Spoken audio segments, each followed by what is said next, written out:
द्वितीय नगरीकरण की बात की जाती है तो प्रथम नगरीकरण का प्रश्न जरूर उठता है। तो हम इंडस वैली सिविलाइजेशन को विश्व की जो कि पुरानी सभ्यताओं में से एक है उसे भारत का प्रथम नगरीकरण मानते हैं। द्वितीय नगरीकरण काफी समय के बाद हुआ, लेकिन ये नगरीकरण निरंतरता को दिखाता है, एक ऐसी निरंतरता जो साम्राज्य विस्तार, राजतंत्र, गणतंत्र के प्रसार के लिए देखी जाती है और किस तरह इन राज्यों में से एक राज्य केंद्र बिंदु बनकर उभरता है जो पूरे प्राचीन कालीन इतिहास में संघर्ष का कारण बनेगा और वही साम्राज्य विस्तार का केंद्र बिंदु रहेगा। So hello, welcome back to my channel which is learn history with fun. और आज की क्लास में हम पढ़ने वाले हैं महाजनपद, जिनकी संख्या 16 है और उनमें से एक राज्य मगध, जिसका किस तरह से विकास और विस्तार होता है और किस तरह से वो पूरे उत्तरी भारत और समय समय पर दक्षिणी भारत तक अपना विस्तार करता है। तो आज की क्लास स्टार्ट करते हैं हम महाजनपद के इंट्रोडक्शन के साथ। तो आखिर महाजनपद थे क्या? हम जब वैदिक काल में देखते हैं तो ऋग्वैदिक काल में जो प्रशासनिक इकाई हुआ करती थी, सर्वोच्च इकाई जन हुआ करती है। लेटर वैदिक काल में ये जो जनपद के रूप में परिवर्तित हो जाती है, यानी जो जन समूह होते हैं वो आपसी संघर्ष से एक दूसरे के साथ मिलते रहते हैं और फिर वो जनपद का निर्माण करते हैं और समय के साथ साथ ही ये जनपद महाजनपद के रूप में परिवर्तित हो जाते हैं, लगातार संघर्ष और एक दूसरे में मिलने के कारण। तो महाजनपद का जब हम शाब्दिक अर्थ देख लेते हैं तो जैसा कि आप पीछे देख सकते हैं कि पीछे लिखा हुआ है कि ग्रेट लैंड यानी महान भूमि। ये वे क्षेत्र थे जो एक दूसरे से विजित करके बनाए गए या एक दूसरे को शामिल करके बनाए गए। अभी 6th सेंचुरी BC में इन राज्यों का विस्तार हो रहा है। हमें कुछ सोर्सेज में, जिनमें बुद्धिस्ट लिटरेचर है, जैनिज्म लिटरेचर है और कुछ अपने हिंदुइज्म के भी लिटरेचर हैं, जिनसे हमें ये जानकारी मिलती है कि ये 16 महाजनपद कौन से थे और इनमें से कौन किस प्रकृति के थे, कौन गणराज्य यानी रिपब्लिकन थे, कौन राजतंत्रात्मक यानी मोनार्कियल थे। तो इससे हमें पता चलता है कि गणराज्य आज से लगभग 2500 वर्ष पूर्व भी था। अब ये गणराज्य टिपिकल डेमोक्रेटिक नहीं था, लेकिन लोगों को राजा बदलने का अधिकार था, यही काफ़ी है। तो इस तरह से हमने इंट्रोडक्शन देख लिया 6th सेंचुरी BC में। आखिर इनके राइज का रीज़न क्या था? तो जब हम लेटर वैदिक एज में देखते हैं तो उस टाइम पे आयरन का यूज़ काफ़ी ज़्यादा होने लगा था। अब आयरन एक ऐसा टूल के रूप में सामने आएगा जिसमें न सिर्फ एग्रीकल्चर बल्कि जो वनों को साफ करके एक क्षेत्र विस्तार और युद्ध के लिए औजारों के रूप में यूज़ किया जाएगा। तो इस तरह से ये महाजनपदों के लिए एक बहुत बड़ा अस्त्र बनेगा जिससे साम्राज्य विस्तार देखने को मिलेगा। अब हम जब महाजनपदों की बात करते हैं तो हमने इंट्रोडक्टरी पार्ट देख लिया। अब इसके बाद हम देखते हैं कि आखिर ये 16 महाजनपद थे क्या, इनकी लोकेशन या अवस्थिति क्या थी और इनका महत्व क्या था कि हम आज भी इनके बारे में पढ़ रहे हैं। तो इनसे क्वेश्चंस अक्सर आजकल पूछता है, प्रीवियस ईयर में भी बहुत सारे क्वेश्चंस पूछे गए हैं कि कौन सा जो 16 महाजनपदों में से कौन सा महाजनपद है और उसकी राजधानी कौन सी है और उसका थोड़ा बहुत जो इम्पोर्टेंस है वो कहाँ है और उसकी लोकेशन या फिर अवस्थिति कहाँ है। तो जब हम इसके बारे में पढ़ते हैं तो हम ये सुनिश्चित करते हैं कि हम इनकी अवस्थिति ज़रूर पढ़ें। अवस्थिति जो मेजर है, इनमें से ज़्यादातर नॉर्थ इंडिया में ही इनका विस्तार हुआ, क्योंकि ये आर्यंस थे। आर्यन हमने वैदिक एज में पढ़ा था कि वो मध्य एशिया से आए, उन्होंने सप्त सैंधव क्षेत्र में पहले अपने साम्राज्य को स्थापित किया और धीरे धीरे विस्तार करते करते वो यहाँ तक पहुँच जा रहे हैं। आप देख पा रहे हैं महाजनपद काल में यानी 6th सेंचुरी BC में ये दक्षिणतम क्षेत्रों में पहुँच जा रहे हैं। तो इस तरह हम इनकी लोकेशन देखेंगे और ये भी देखेंगे कि दो ऐसे भी महाजनपद हैं जो तब के भारत में थे, यानी भारतीय उपमहाद्वीप में थे, पर अब वो भारत में नहीं आते। तो हम इनके बारे में कुछ इंपॉर्टेंट फैक्ट्स देख लेते हैं। इनकी कैपिटल मैं आप लोगों को एक लिस्ट दे दूंगी, तो इसके बारे में थोड़ा जो इम्पॉर्टेंट है वो कम इम्पॉर्टेंट है, इसलिए आप उसको एक बार ऐसे देख के भी समझ सकते हैं। पर जो ज़्यादा इम्पॉर्टेंट है उसके बारे में हम देख लेते हैं कि इनकी अवस्थिति क्या थी, इनमें से कौन रिपब्लिकन स्टेट थे और कौन मोनार्कियल स्टेट थे और किसका ज़्यादा इम्पॉर्टेंस है, इसमें से कौन से महानगरों के रूप में बन के उभरे। तो इस तरह हम थोड़े से की पॉइंट्स देख लेते हैं। तो हम सबसे पहले देखते हैं कि जो भारत से बाहर दो हैं, जिनमें से कंबोज और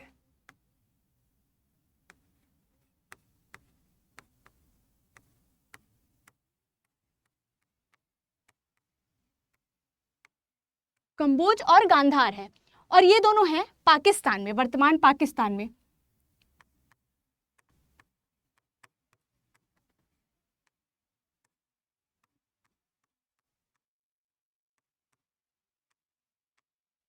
इसके अलावा हम दो जो ज्यादातर इसमें से राजतंत्रात्मक जनपद ही थे, महाजनपद थे, लेकिन दो जो गणतंत्रात्मक थे। अब गणतंत्र मैंने पहले भी बताया कि ऐसा नहीं था कि इलेक्शंस होते थे पब्लिक के, लेकिन पब्लिक के पास चॉइस होती थी, उनके पास कुछ राजवंश हुआ करते थे, उनमें से उनकी योग्यता के अनुसार उन्हें राजगद्दी पे बिठाने का या चुनने का अधिकार था। तो हम गणराज्य या रिपब्लिकन स्टेट की बात करें तो उसमें एक है मल्ल, दूसरा है वज्जी, और अन्य जो 14 महाजनपद हैं वो राजतंत्रात्मक ही हैं। एकमात्र ऐसा महाजनपद जो दक्षिण में स्थित है, बाकी का हम देखेंगे कि वो मेजरली जो है तो नॉर्थ इंडिया में है।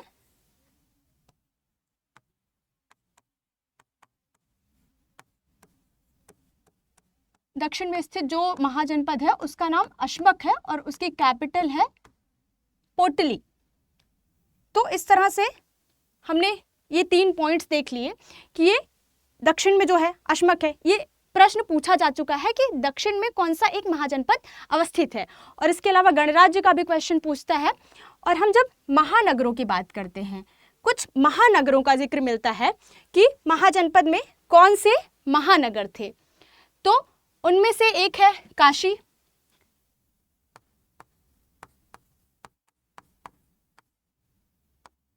एक है साकेत, एक है कौशल,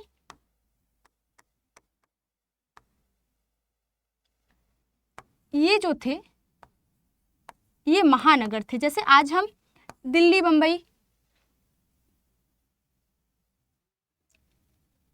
जैसे नगरों को देखते हैं, उस तरह से ये महानगर हुआ करते थे उस काल के। तो इस तरह से हमने इसके बारे में देखा, और अब हम एक ओवरव्यू ले लेते हैं कि ये जो राज्य थे इनकी राजधानी क्या थी और ये अभी वर्तमान में कहाँ पे स्थित हैं और इनका इंपॉर्टेंस क्या है। तो पहले हम यहाँ पे देख लेते हैं, फिर मैप में एक बारी लोकेशन के साथ देखेंगे। अंग चंपा है, हमने महाभारत में कर्ण, अंगराज कर्ण के बारे में सुना होगा, ये वही अंग है जिसका महाभारत में भी जिक्र मिलता है।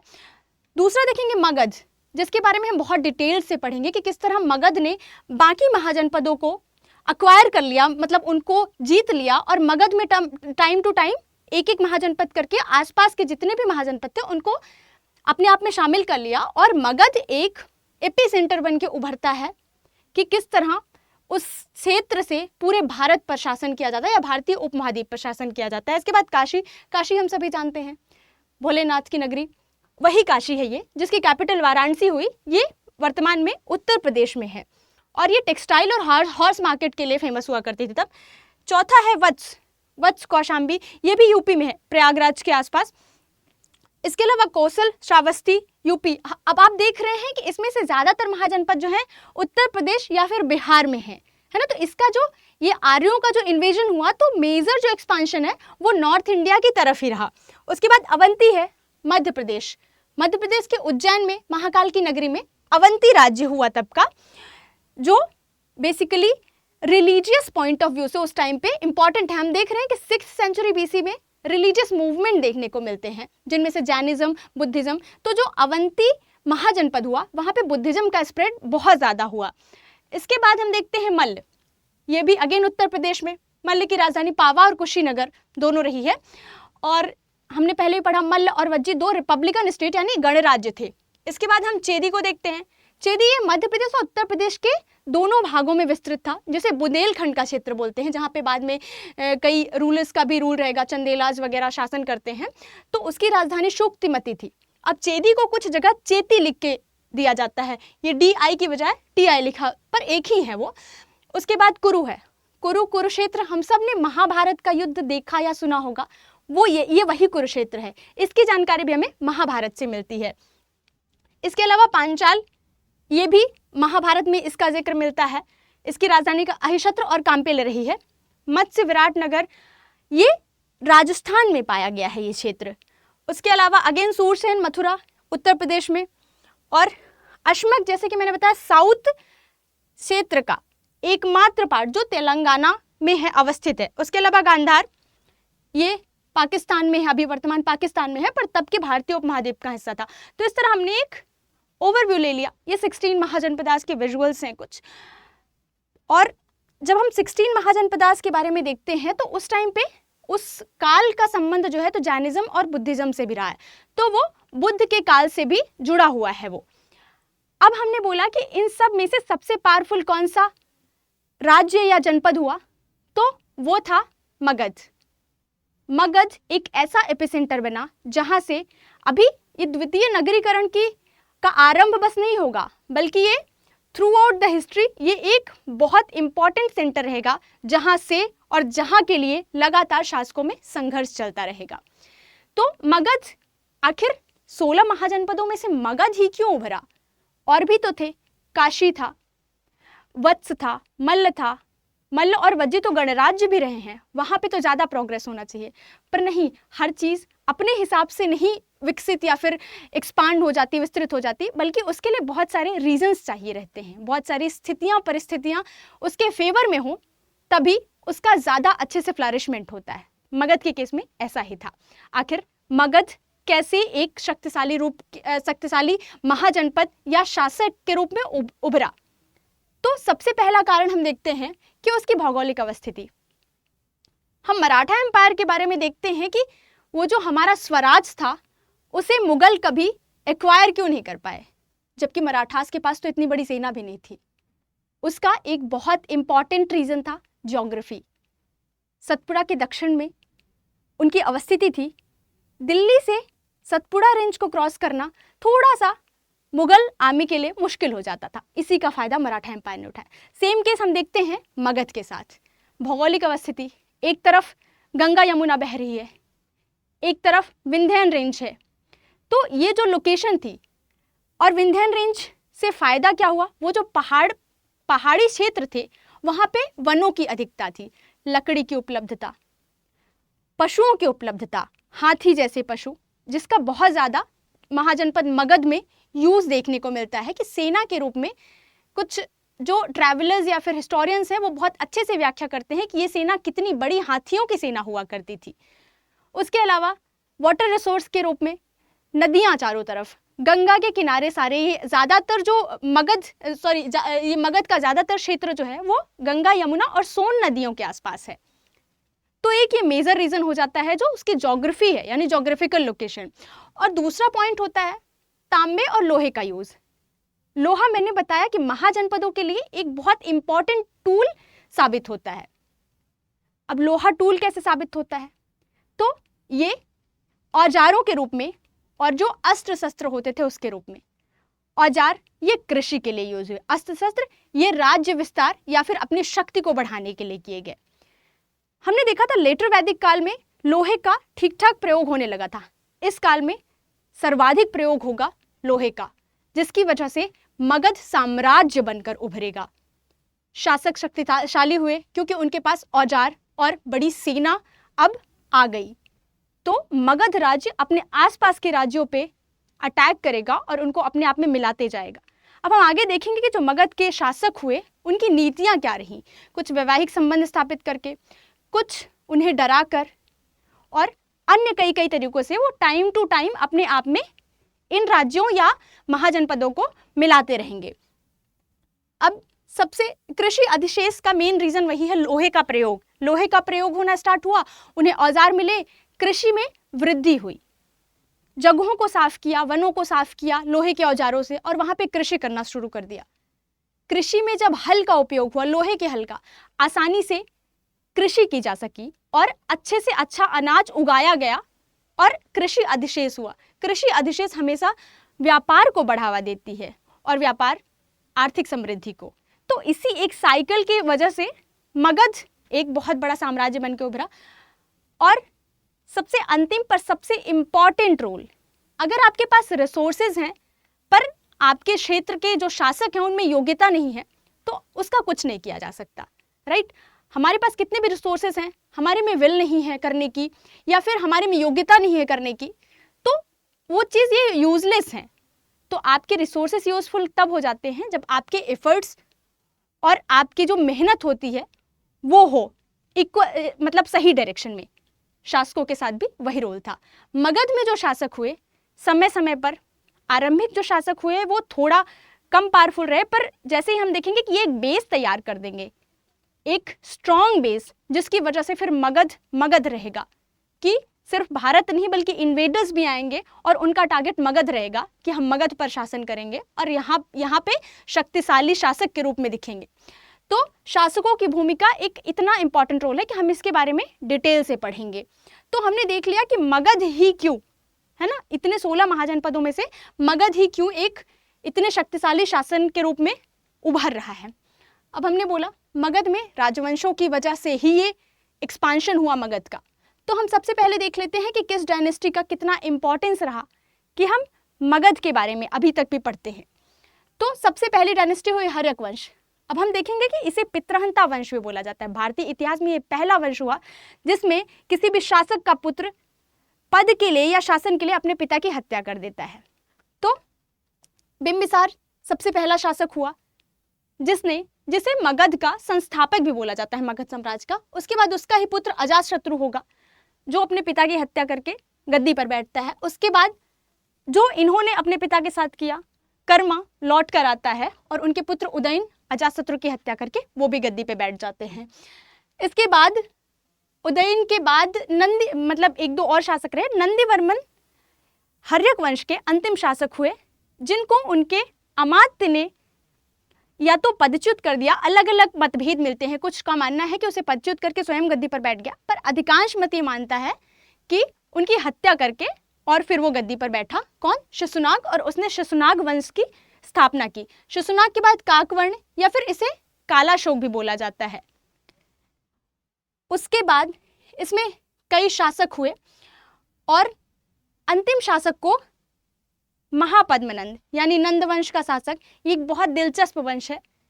इसके पतन या इसके ऊपर जो अटैक हुआ उसमें जनता का संतोष भी है। किस तरह से देखते हैं कि एक मौर्य एम्पायर एक गुरु चाणक्य की मदद से किस तरह ये घनानंद या फिर धनानंद को पराजित करते हैं और ये जनता की इच्छा रहती है कि उसको शासन से पदच्युत किया जाए।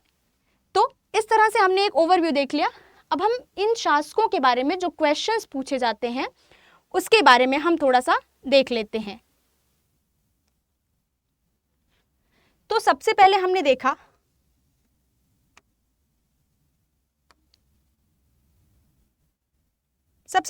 देखा कि हर्यक वंश,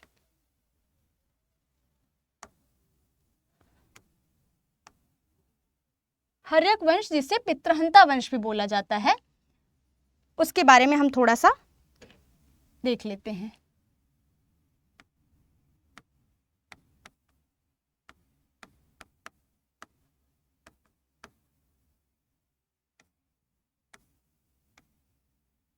इसका पहला शासक हुआ बिंबिसार।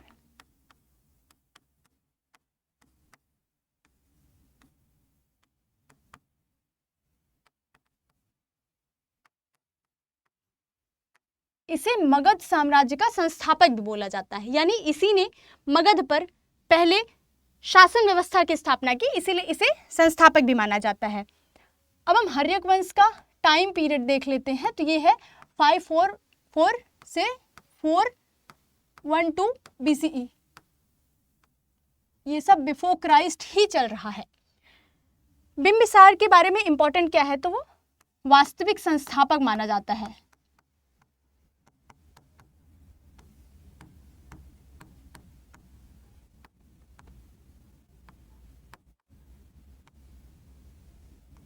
इसके बाद दूसरा पॉइंट है, तो इसने सबसे ज्यादा साम्राज्य विस्तार किया। साम्राज्य विस्तार में बिंबिसार ने 3 नीतियों को अपनाया, जिसमें एक था विवाह के द्वारा आसपास के राज्यों को अपने आप में मिला लेना, और दूसरा आक्रमण करके उन्हें पराजित करके अपने राज्य में मिला लेना।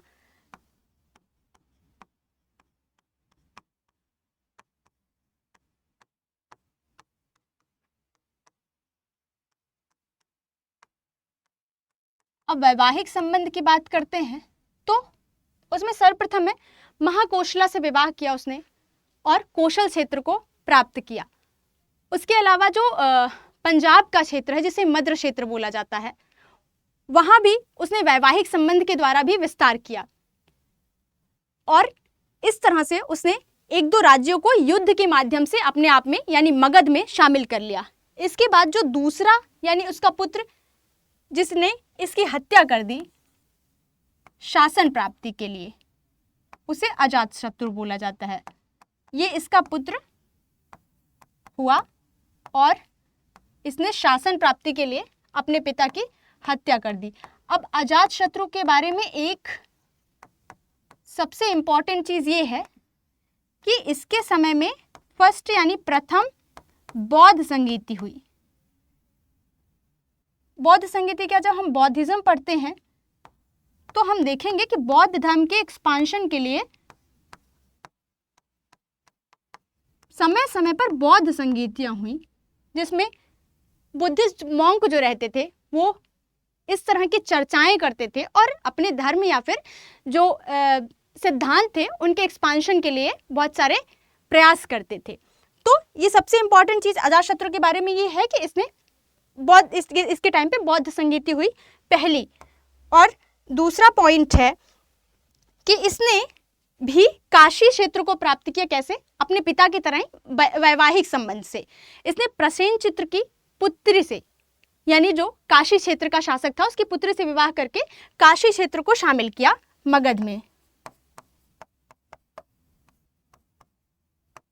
अब ये हम देखेंगे कि कैसे धीरे धीरे विस्तार हो रहा है मगध का और इसमें कितना रोल है इन शासकों का।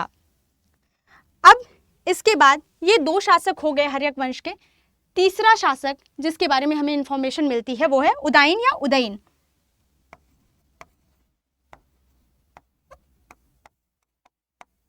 उदयन ने अगेन जो अजातशत्रु ने अपने पिता के साथ किया, उदयन ने भी वही अपने पिता के साथ किया और गद्दी की प्राप्ति के लिए अपने पिता की हत्या कर दी और वो भी गद्दी पर बैठा।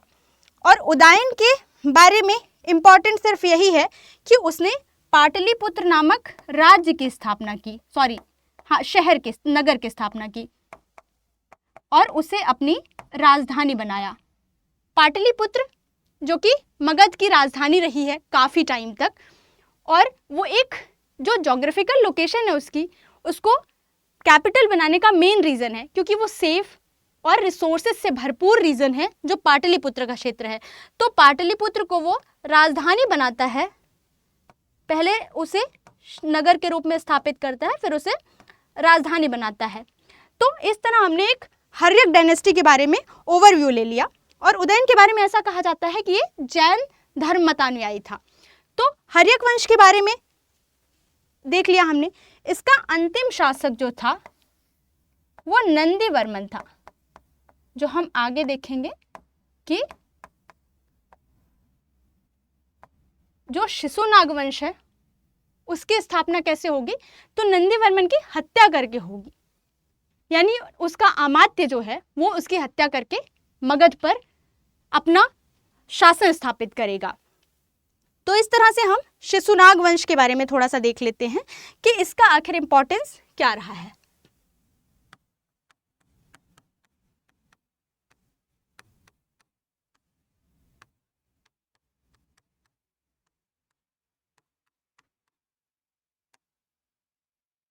शिशुनाग वंश में कई सारे राजा हुए, पर जो मेन इंपॉर्टेंट है, जिनका रोल सबसे ज्यादा रहेगा एक्सपांशन में, वो दो हैं।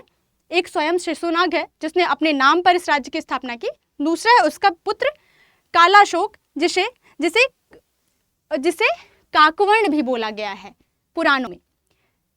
एक इंपॉर्टेंट पॉइंट इधर रह गया, बिंबिसार को नहीं, सॉरी, हाँ, नेक्स्ट हम देखते हैं। तो किस तरह से शिशुनाग वंश का टाइम पीरियड जो रहेगा वो 412 से 344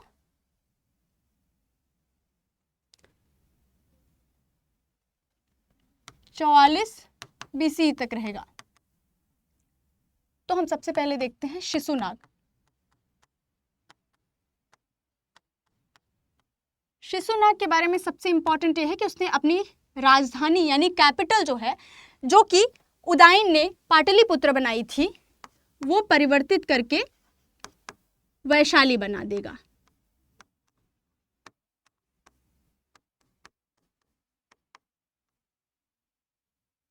हाँ, शिशुनाग ने अपनी राजधानी वैशाली स्थानांतरित कर दी और इस टाइम पे जो है तो मगध का एक्सपांशन जो है यानी मगध राज्य का जो विस्तार है वो मालवा क्षेत्र से बंगाल तक देखने को मिलता है।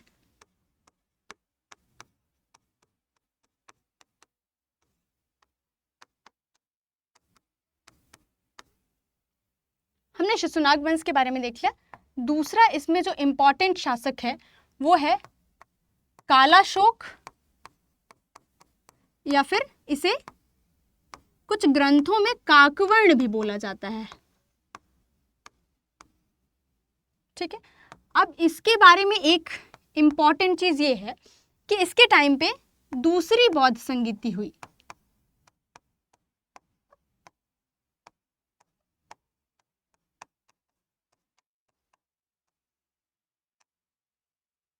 और ये बौद्ध संगीति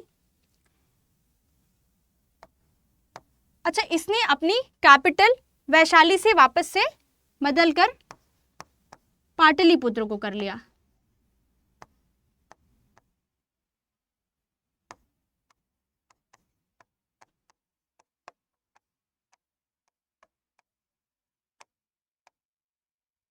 इस तरह से हम देखेंगे कि ये एक्सपेंशन किस तरह से होता जा रहा है। और फिर इस शिशुनाग वंश में फिर कई शासक हुए जिन्होंने लंबे शासन काल तक शासन किया, पर उनके बारे में ज़्यादा जानकारी नहीं मिलती। इसके बाद जो इस वंश का एक आखिरी शासक हुआ, उसकी हत्या किसने की? उसकी हत्या की महापद्मनंद ने। महापद्मनंद जो कि नंद वंश का शासक होगा।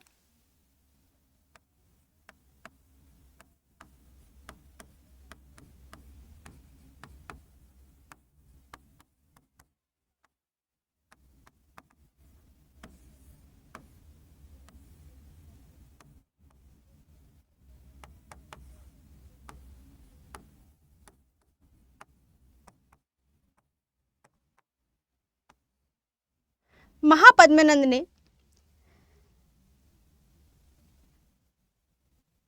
ने शिशुनाग वंश के शासक को पराजित कर या उसकी हत्या कर धोखे से उसकी हत्या करके ये नंद वंश की स्थापना करता है। उसके बाद वो अपने राज्य को विस्तृत करता है। इसके बारे में कुछ बातें बोली जाती हैं इतिहासकारों द्वारा कि ये शूद्र था और इसे शत्रहंतात्मक भी बोला जाता है,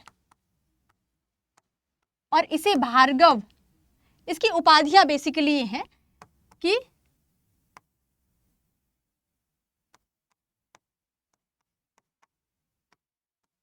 भार्गव यानी दूसरे परशुराम, यानी परशुराम के बारे में हम सब जानते हैं कि उन्होंने कितनी बार पृथ्वी को क्षत्रिय विहीन कर दिया था अपने गुस्से से, तो इसे भार्गव ही बोला जाता है। इसने एक और उपाधि ली थी जिसे एक क्षत्र या एक राट की उपाधि बोला जाता है। तो इस तरह की उपाधियां उसकी थी। इसने काफी समय तक शासन किया। उसके बाद उसका पुत्र आता है घनानंद। इसके बारे में जानकारी मिलती है कि ये एक क्रूर शासक था।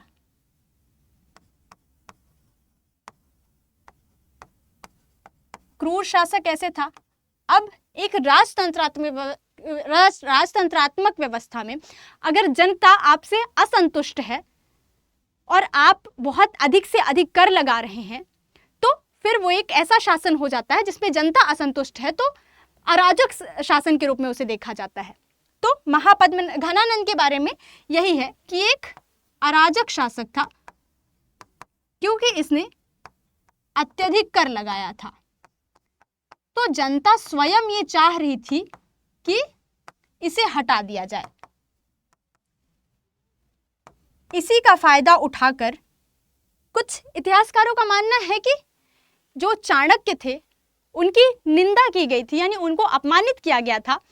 नंद वंश के दरबार में इसी का बदला लेने के लिए उन्होंने चंद्रगुप्त नामक एक व्यक्ति को, जो जिसके बारे में बहुत ज़्यादा पूर्व की जानकारी नहीं मिलती कि वो कौन था, कहाँ से था, उसे लाकर उन्होंने एक सेना बनाई और महापद्मनंद के विरुद्ध उसे खड़ा किया। और यहाँ पे घनानंद का जो पतन होता है उसका मेन कारण चाणक्य हैं और उनकी छोटी सी सेना जिसका नेतृत्व करता है चंद्रगुप्त मौर्य, और वो आगे चलकर एक महान मौर्य साम्राज्य की स्थापना करता है। और घनानंद के बारे में दूसरा इंपॉर्टेंट पॉइंट ये है कि इसके टाइम पे सिकंदर का आक्रमण होता है भारत पर, यानी प्रथम ज्ञात विदेशी आक्रमण सिकंदर का आक्रमण माना जाता है, जो कि घनानंद के टाइम पे होता है। तो इस तरह से हमने एक ओवरव्यू देख लिया जो है इसके बारे में। इसके अलावा हम एक इम्पॉर्टेंट चीज स्किप कर गए, जो मैं अक्सर क्लास के शुरू में बताती हूँ कि आखिर इनके जानने के स्रोत क्या हैं या सोर्सेस क्या हैं। तो यहाँ पे जो जानकारी के स्रोत हैं वो बहुत ज़्यादा जो आर्कियोलॉजिकल सोर्सेस नहीं मिले हैं, तो इसमें हमें ज़्यादा लिखित स्रोत मिले हैं, जिनमें से अलग अलग धर्म की जो पुस्तकें हैं या उनसे संबंधित ग्रंथ हैं उनसे जानकारी मिलती है।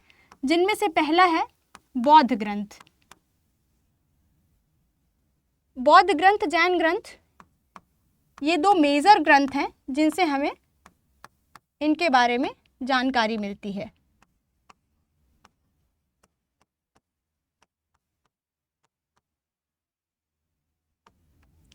और तीसरे जो हिंदू ग्रंथ हैं,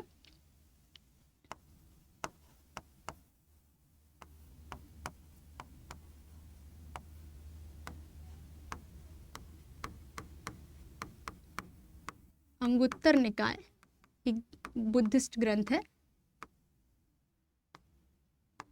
जैन ग्रंथ है भगवती सूत्र।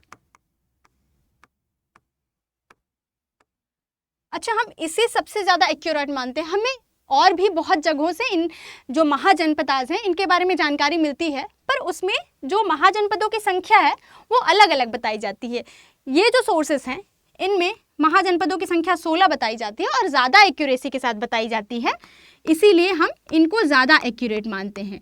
और भारतीय संदर्भ में देखें तो महाभारत जो ग्रंथ है, विश्व की सबसे बड़ी रचना जिसे बोला जाता है, सबसे बड़ा ग्रंथ है, उसमें हमें जानकारी मिलती है, जैसा कि मैंने बताया कि कुरुक्षेत्र जो कौरवों का क्षेत्र हुआ, पांचाल क्षेत्र जो पांडवों का क्षेत्र हुआ, कुरु और पांडवों के बीच में जो महाभारत का संघर्ष हुआ, अंग यानी कर्ण का अंग प्रदेश। तो इस तरह से ये सोर्सेस हो जाते हैं हमारी जानकारी के। अब हम देख लेते हैं कि इस टॉपिक से क्वेश्चन किस तरह के पूछे जाते हैं, या ये प्रीवियस ईयर में क्या बहुत लेवल के क्वेश्चन पूछता है, या हम बेसिक पढ़ लेंगे तो भी हमें मतलब समझ के आधार पर हम उन क्वेश्चंस को सॉल्व कर लेंगे। तो ये यूपीएससी का प्रीवियस ईयर क्वेश्चन है जिसमें पूछ रहा है कि 16 महाजनपदों में से 6ठी शताब्दी ईसा पूर्व में भारत के सबसे शक्तिशाली नगर के रूप में कौन उभरा, यानी सबसे पावरफुल स्टेट जो था यानी महाजनपद था वो कौन सा था। तो हमने पूरे टॉपिक में जिसका एक्सप्लेन डिस्कशन किया, हमने बोला कि हमारा आज का टॉपिक ये रहेगा जो महाजनपदों में से भी सबसे ज़्यादा पावरफुल है, तो वो है मगध। मगध एक बहुत पावरफुल स्टेट हुआ, जैसा कि मैंने बताया कि पूरा थ्रू आउट द हिस्ट्री इस क्षेत्र को लेकर, इस क्षेत्र के आसपास एक्सपांशन के लिए या क्षेत्र के विजित करने के लिए बहुत सारे संघर्ष लगातार चलते रहेंगे। तो इसका इंपॉर्टेंस सिर्फ इस काल में नहीं है कि महाजनपद काल में है फिर उसके बाद उसका डिक्लाइन हो गया, नहीं, ये पूरे हिस्ट्री में ये रीजन जो है ये एक संघर्ष का कारण बना रहेगा अपने पार और अपने रिसोर्सेज के कारण। तो इस तरह हमने आज का टॉपिक डिस्कस किया। आज आप लोगों के लिए मैं प्रैक्टिस क्वेश्चन नहीं ला पाई, तो आज के लिए हमने इतना देखा और नेक्स्ट क्लास में हम किसी और इम्पॉर्टेंट टॉपिक पे डिस्कशन करेंगे। और अगर इस टॉपिक में या इस क्लास में कोई डाउट हो तो आप लोग कमेंट करके ज़रूर पूछ सकते हैं। थैंक यू सो मच आज के लिए।